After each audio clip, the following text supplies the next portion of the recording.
అబ్బా ఫ్రానా బాబోయ్ అన్న వాళ్ళు ఎవరన్నా ఉంటే ఈ వీడియోని స్కిప్ చేసేయండి. నాకు ఫ్రాన్స్ అంటే మహా ఇష్టం అండి. మనకి ఇదంతా ఫ్రాన్ అండి. భీమవరం నుంచే మనకి సరుకు ఇలా వస్తుందండి. అంటే అక్కడ నైట్ పట్టుబడి జరిగిన వెంటనే అక్కడ పైన స్కెల్ అనేది ఒలిపించేస్తాం. అది ఒలిపించిన తర్వాత మనకి ఇలా బాక్స్ లో వస్తుందండి. మనం ఇక్కడ ఓపెన్ చేసుకుని దాంట్లో లోపల నరం ఉంటుందండి. ఆ నరం కంపల్సరీ తీయకపోతే పచ్చడి నిలవ ఆగదు, పచ్చడి కూడా తినలేం. మనకి దీంట్లో ఈ నరం ఉంటుందండి. నరం కంపల్సరీ తీసేయాలండి.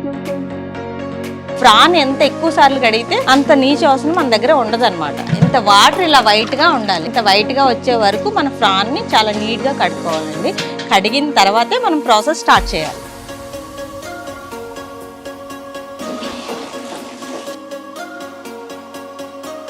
క్లీన్ చేసేసిన తర్వాత వాటర్ అంతా వాడిపోయింది కదండి. ఇప్పుడు పొయ్యి ఎక్కించుకోవాలి. దీంట్లో వాటర్ కంటెంట్ ఉంటుంది. వాటర్ కంటెంట్ వదిలే వరకు మనం పొయ్యి మీద ఉడకబెట్టుకోవాలండి. ఫస్ట్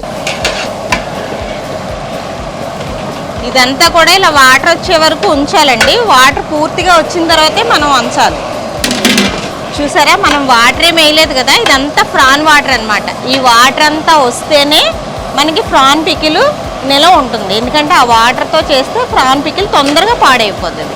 మీకు చెప్పాను కదా, బయట అలా వాటర్ అంతా తీసేసిన తర్వాత ఫ్రాన్ని ఇలా మనం ఆయిల్ బాగా హీట్ అయిన తర్వాత ఇలా ఫ్రాన్ ఆయిల్లో వేసుకోవాలండి. ఇది ఏపు ఎంతవరకు ఏగాలో కూడా మీకు చూపిస్తాను.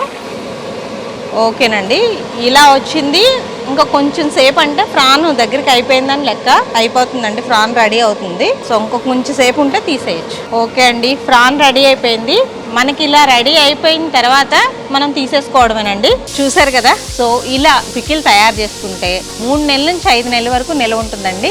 మీరు తయారు చేసుకునే వాళ్ళైతే ఈ వీడియోని సేవ్ చేసుకోండి. సో మీరు తయారు చేసుకున్నప్పుడు ఉపయోగపడుతుంది. తయారు చేసే వాళ్ళకైతే ఇది షేర్ చేయండి. ఈ వీడియో చాలా యూస్ఫుల్ అవుతుంది.